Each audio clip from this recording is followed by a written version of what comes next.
嗨，我係維維，今日我會教大家整黏土小餅乾，好容易整嘅咋。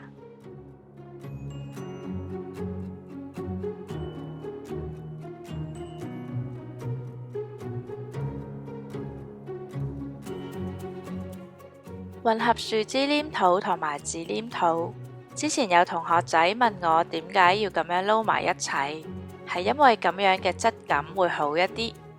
有一半嘅樹脂黏土塑造能力會高啲，而且有輕微嘅光澤感；而另外一半嘅紙黏土呢，就會有碎碎地嘅質地，好啱用嚟做餅皮啊、餅乾呢一啲。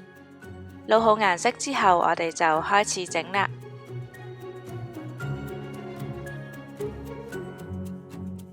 捏成圓餅，然後壓花邊。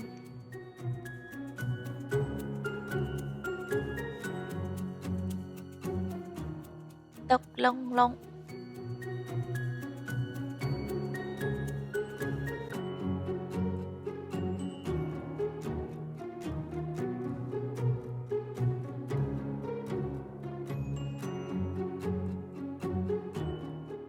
烤色係用呢兩隻顏色嘅。咁都有同學仔問我點解佢嘅油粉彩做唔到我嘅效果，因為我用緊呢一個係乾粉彩嚟㗎。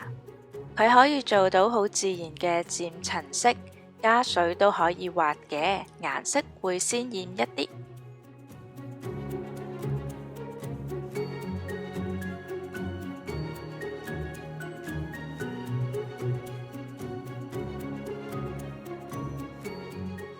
將黏土向外反，會出現自然嘅裂紋，係有紙黏土嘅成分先至出到呢個效果㗎咋。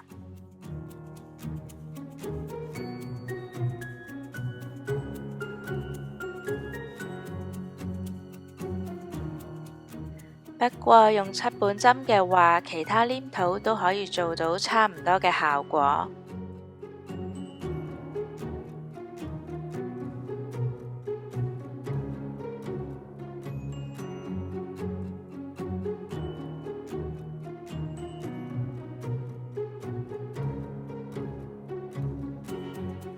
加返啲水畫個表情俾佢。